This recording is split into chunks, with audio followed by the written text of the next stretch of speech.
Nos acompaña esta noche el señor gobernador de la región Puno, don René Calcín, para hablar de varios temas en realidad. Pero primero, obviamente, para realizar una evaluación de lo que significó esta última versión de la festividad Virgen de la Candelaria 2015. ¿Cómo está, señor gobernador? Buenas noches, bienvenido a Foro TV. Buenas noches, de igual forma un saludo a todos los televidentes. ¿Cuál es su primera impresión o evaluación o conclusión de esta festividad Virgen de la Candelaria, de su organización y de su realización como autoridad política? ¿Cuál es su apreciación, señor gobernador? Bueno, esta versión de la festividad de la Virgen de la Candelaria ha tenido algunas diferencias en cuanto a las otras versiones. Uno de los detalles es el de, bueno, haber sido declarado y estar en la lista de patrimonios culturales inmateriales de la humanidad. De todas maneras, este hecho ha incentivado a que los conjuntos se preparen bien, también a que todos quienes participan se esmeren. Hubo un esmero, ya, ahora en cuanto a resultados, ya en la práctica, bueno, en algunas cosas sí se mejoró y en otras se continuó como siempre está la festividad. Hubo mayor motivación, diremos entonces, Sí. con esto de la Claro. declaratoria, ¿no? Sin embargo, terminada la fiesta aparece un comentario que ha, de alguna manera, malogrado esta impresión. Dicen que la declaratoria fue una estafa y usted fue uno de los actores de todo ese comité de salvaguardia que elaboró el expediente, lo presentó al gobierno central y ante la UNESCO y después se logró la resolución. ¿Cómo ha tomado usted este comentario para nosotros tan infeliz de un personaje todavía connotado, diremos, en lo que significa la intelectualidad puneña? ¿Cómo lo tomó?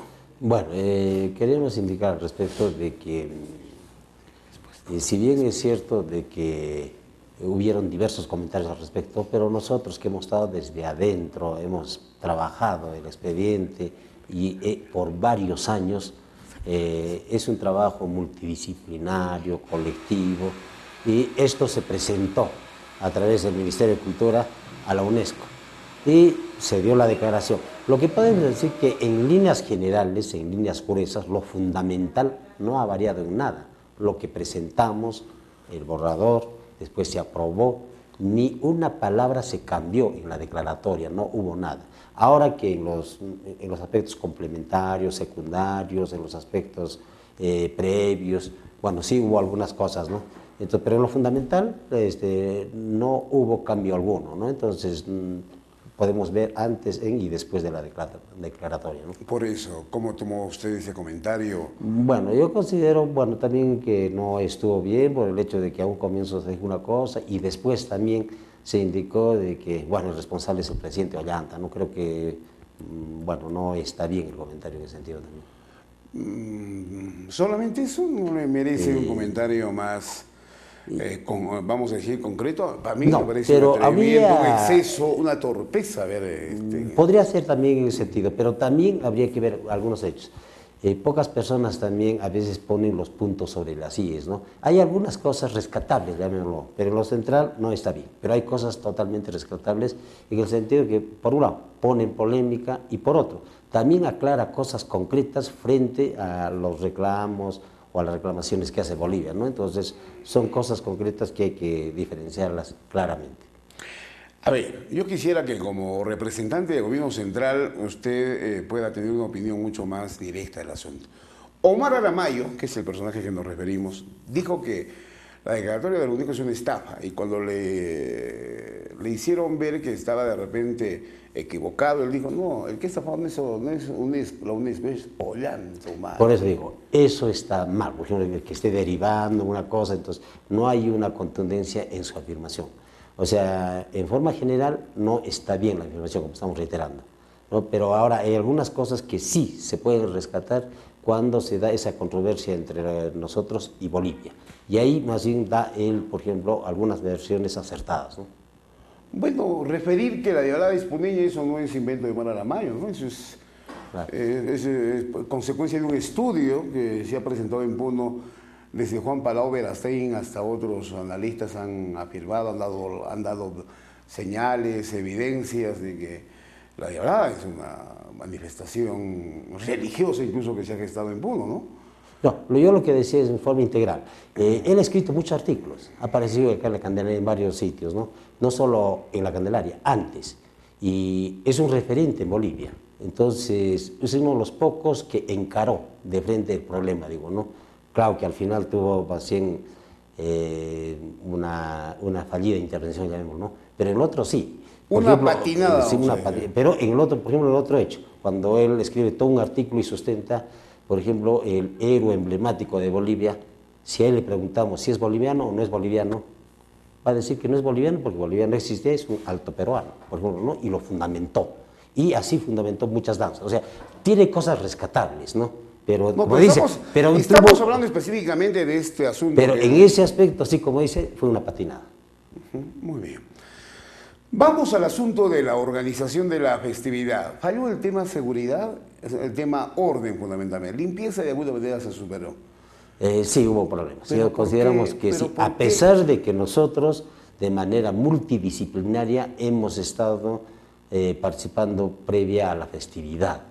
Inclusive se vieron algunos puntos que debían reforzarse, en algunos casos sí se dio y en otros no. Entonces había, el problema de fondo es dos cosas, no hubo mucho personal y también el tema presupuestal. Pero eso no se coordinó, no se habló de eso. Sí se coordinó, sí se habló, pero lamentablemente no se concretó.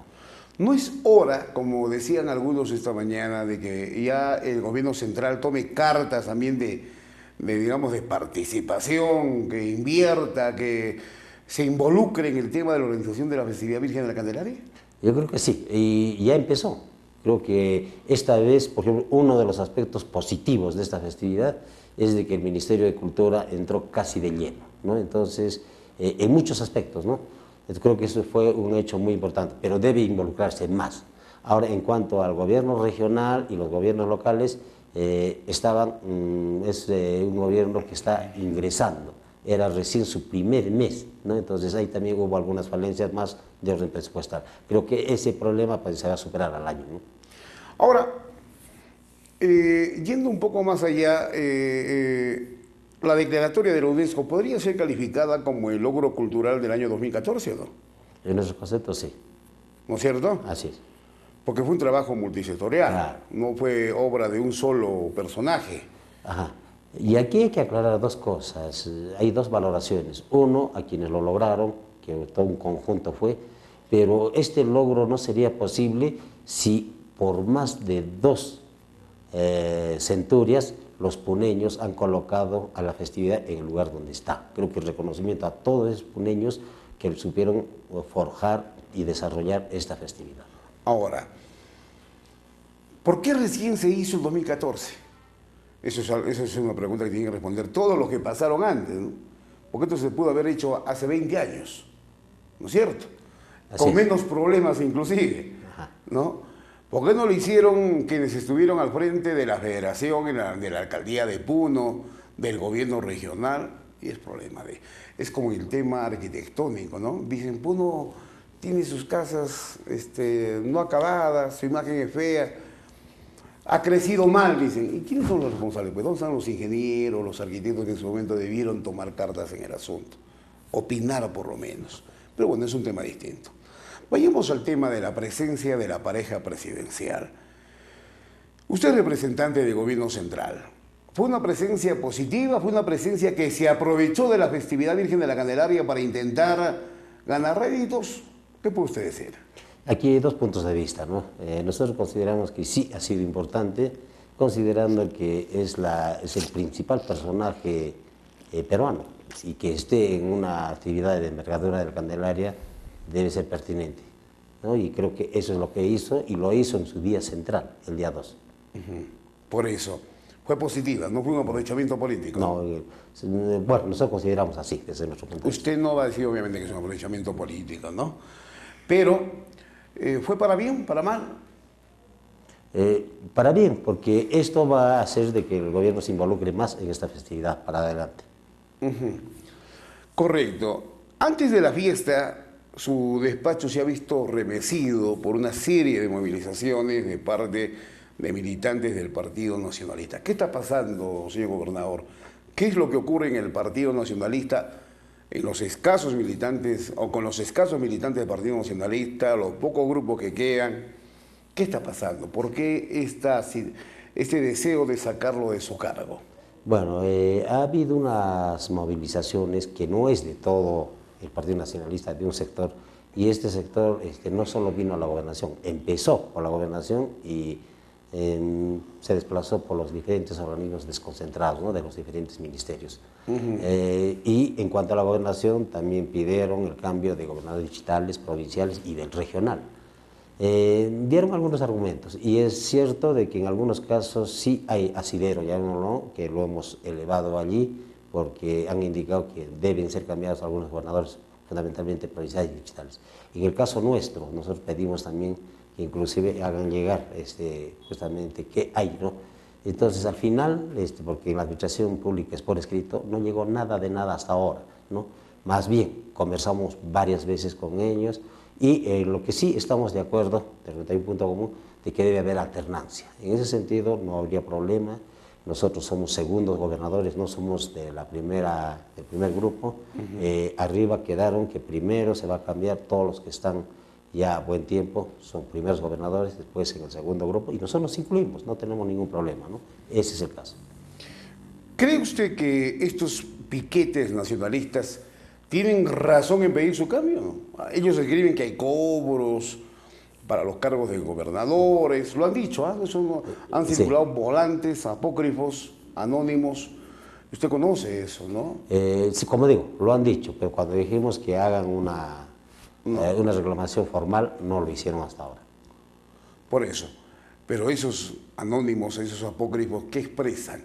Más allá de que quien lo firme o no lo firme, su contenido, ¿no?, es preocupante. ¿Cómo en la gobernación se puede estar cobrando si es que son ciertas esas versiones? Nosotros de plano descartamos, y es más, creo que nosotros todos nos conocen, no solamente hemos estado en este cargo, en muchos otros cargos, y eso no ha ocurrido, al menos en la gobernación regional.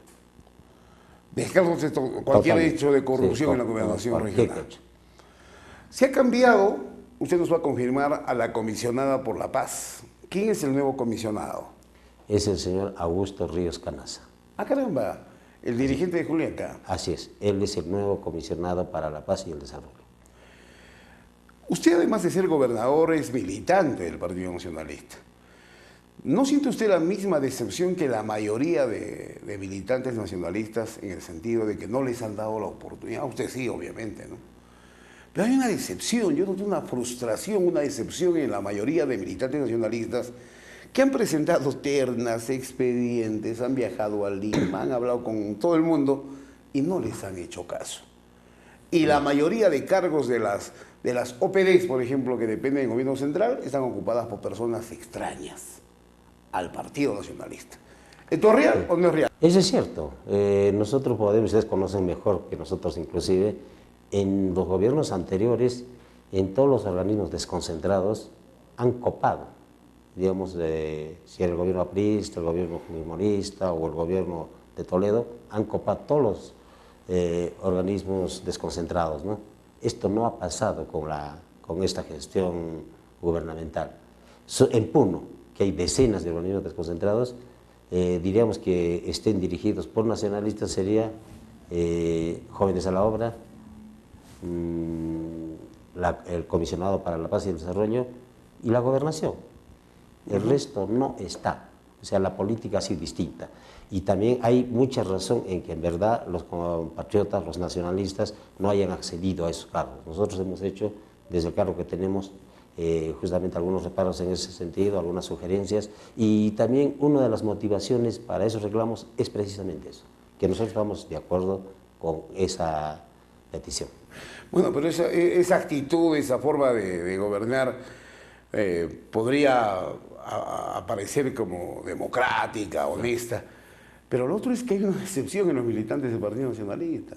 Es una frustración, eso es innegable, ¿no es cierto? Es cierto, nosotros lo vemos, ¿no? Y por eso hay esas reclamaciones.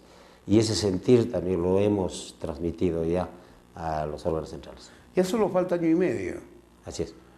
Menos de año y medio, año y 5 meses. 5 meses. ¿Cree usted honestamente que este gobierno central de Ollanta Humala ha cumplido con Puno? En buena medida sí, o sea, no completamente porque hay muchos casos, ¿no? Veamos algunos ejemplos. Si comparamos con gobiernos anteriores, aunque no son buenas a veces las comparaciones, en ese sentido me parece que está mejor. Pero a ver, vayamos, señor gobernador. El gobernador o el prefecto siempre se han caracterizado por defender al gobierno central, por ser voceros del gobierno central. Somos el representante. Representante del presidente de la República. A ver, ¿qué nos está dejando este gobierno nacional? A nivel de carreteras, ¿qué carretera importante? ¿Qué carretera nacional importante? Ninguna. Mire, vamos a ver. A ver. Siempre un caballito de batalla, no solo para los presidentes del gobierno regional, sino para presidentes del Perú, ha sido la autopista Puno-Juliaca. Pero eso probablemente recién por eso le digo, siempre ha sido, digo, ¿no? Pero yo me pregunto, ellos que levantaron esa bandera, ¿hicieron algo por esa carretera? Ni siquiera hubo el estudio o los previos estudios, nada de nada hicieron. Este gobierno prácticamente cogió, digamos, desde un comienzo y lo ha hecho y lo está haciendo todo. Y va a empezar en su gestión. Entonces, y es en cuanto a carreteras, es una sería la única emblemática. Sería la única obra, y eso que recién probablemente lo haga. Es que demoran los estudios, lamentablemente es así. Bueno, ya, vamos, está usted como Fuente, que decía, o como Mauricio Rodríguez, perdón, que decía, nos ha pasado 4 años haciendo estudios. Ahora, ¿qué otra obra de impacto podemos rescatar, señor Ollanta? Mire, vamos a ver las obras de envergadura y las principales. Por ejemplo, una es carreteras. La otra, por ejemplo, lo que hablamos de planta de tratamiento. Está en lo mismo, ¿no? Entonces, ahora hay un compromiso, y está en el presupuesto de este año. Está en el presupuesto, lo podemos ver. Estamos hablando de proyectos por hacer, por ejecutar. Pero al momento, ¿qué ejecutado? Ya, bueno, como dijo, lamentablemente el tiempo ganó. Y otra cosa, aquí se hizo una reunión descentralizada del Consejo de Ministros en Ayaviri. Así es. Ya. Ahora estuvo el compromiso pleno del gobierno central. Aquí no solo es el gobierno central, también es en coordinación con los gobiernos regionales y los municipales. Entonces había fallas en los 3 sectores. 3.500 millones o 4.500 millones de soles se comprometió en esa oportunidad en obras para Puno, y el momento todo es proyecto todavía, honestamente hablando. Sí, pero ¿quiénes son los que deben ejecutar? Por eso que en los últimos mensajes, si no pueden, nosotros ejecutamos, es la palabra textual del presidente. Bueno, habrá que creerle. Yo creo que fueron otra vez anuncios que esperamos, si se concretan, a buena hora. Si el señor Ollanta Humala nos deja la autopista Puno-Juliaca, bien, pues, hay que felicitarlo. Si nos deja garantizada la ejecución de la planta de tratamiento, porque no va a poder empezarse a ejecutar la planta de tratamiento, ¿eh? Este año solo se van a hacer los expedientes. ¿No es cierto? Usted es consciente de eso. Aunque hay un expediente ya presentado, falta levantar las observaciones. ¿De cuál? ¿Del municipio de Puno? Claro. No, lo que ha dicho el viceministro con el viceministro de Vivienda. Y él ha dicho que ese proyecto se ha integrado. Pero de que se va a hacer en base a ese proyecto, no, se ha integrado. Claro. No, por eso, o sea, ahí vemos pues, dónde está la falencia. Así es, así es. Eso es cierto lo que usted dice, ¿no? Que los alcaldes y los el gobierno regional de Puno han fallado. Sí, sí. En el gasoducto, lo mismo ha pasado. Y está pasando lo mismo. En el gasoducto por la cuestión de los terrenos. Sí, porque tiene que ser de acuerdo a un estudio de mercado, de acuerdo al consumo, de ver los gaseocentros. Hay responsabilidad del gobierno regional y de los gobiernos municipales. También. Entonces vemos de dónde están los incumplimientos. O sea, hay una voluntad política a nivel central, pero en los órganos regionales y municipales hay deficiencias, ¿no? Una última pregunta, señor gobernador. Aceptando lo que usted dice, esperamos que se concreten en obras en el transcurso del año, ¿no? En este último tramo del gobierno nacional. Si lo hacen, a buena hora. ¿No piensa usted en renunciar al cargo después de tanto problema que le están haciendo? ¿Y volver a sus actividades intelectuales donde se le extraña bastante? Mire, mira, ya con la experiencia que uno tiene ya estamos en el cargo, hemos pasado los 2 años, y en verdad es más gratificante y mucho mejor estar en nuestra actividad cultural, que siempre lo hicimos, ¿no? Y además, son 4 años que no publico un libro, excepto que la universidad lo sacó un libro pasado, ¿no? Nada más, y no publicamos nada. 4 años. ¿no? Entonces, porque tampoco estamos ese tiempo en la gobernación, sino que estuvimos en campaña, varias cosas, ¿no? Y en verdad me agradaría a mí volver a mi quehacer, que siempre ha sido la cultura. Pero el hecho es de que también ante estos problemas habría que ver, hemos pedido nosotros, ¿qué cosa hay? Afortunadamente en este tiempo, siempre el tiempo da la razón, no hay nada. Era quizás dar un paso al costado, era justificar o más bien consentir lo que están diciendo. Pero nosotros sí, estamos y nos hemos incluido, yo digo, en el segundo grupo, nosotros mismos. Entonces nosotros no tenemos ningún problema en dejar el cargo. Muy bien, gobernador, le agradezco por su presencia en el programa. En el tema de seguridad, me voy a preguntarle, ¿se está coordinando con la policía? ¿Está funcionando el famoso Comité Regional de Seguridad? Parece que no. Hay dos comités, uno es a nivel regional, que lo preside el presidente del Y gobierno otro a regional, nivel provincial, que nivel hoy se ha reunido. Hoy día ha habido una reunión. Y recién se están alistando, conociendo y elaborando un plan de seguridad provincial. Así es. Eso es. El caso es de que muchas autoridades están un mes y pico en el cargo, ¿no? Entonces ese es quizás un problema que se ha tenido en esta actividad de la Candelaria. Correcto. Ojalá que esto mejore, ¿no? Porque la verdad... Debe mejorar y tiene que mejorar. Usted proviene de Azángaro, pero nacido o que diga radicado en Juliaca. Lo que pasa en Juliaca es alarmante. Todos los días, 8 mototaxistas muertos. Ya Juliaca ha sobrepasado los límites de inseguridad, ¿no? Ya no es las... en arranque ya había subido Juliaca cuando los hechos últimos. ¿Esto no le preocupa, gobernador? Sí, hemos estado justamente en el Comité de Seguridad Ciudadana a nivel regional, estamos viendo ese tema y lo hemos visto perfectamente. Y en la siguiente nosotros estamos haciendo una propuesta concreta, porque en verdad Juliaca no solo es una ciudad insegura a nivel del Perú, o una de las más importantes, ¿no? Sino, no solo decir, sino habría que hacer algo para que esto no sea así. Juliaca tiene que resolver su problema de agua y desagüe y tiene que resolver el problema de inseguridad. Solo así, digamos, va a sentar las bases para un desarrollo. Tiene otro problema más, el desorden. Tiene que ordenarse también. Bueno, pues sería un tercer problema en orden de prioridades, digamos, ¿no?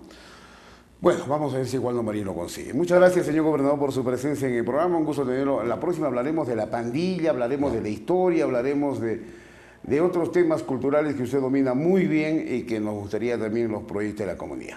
No hay ningún problema, más bien muchísimas gracias por la gentileza. Ok, gracias a usted.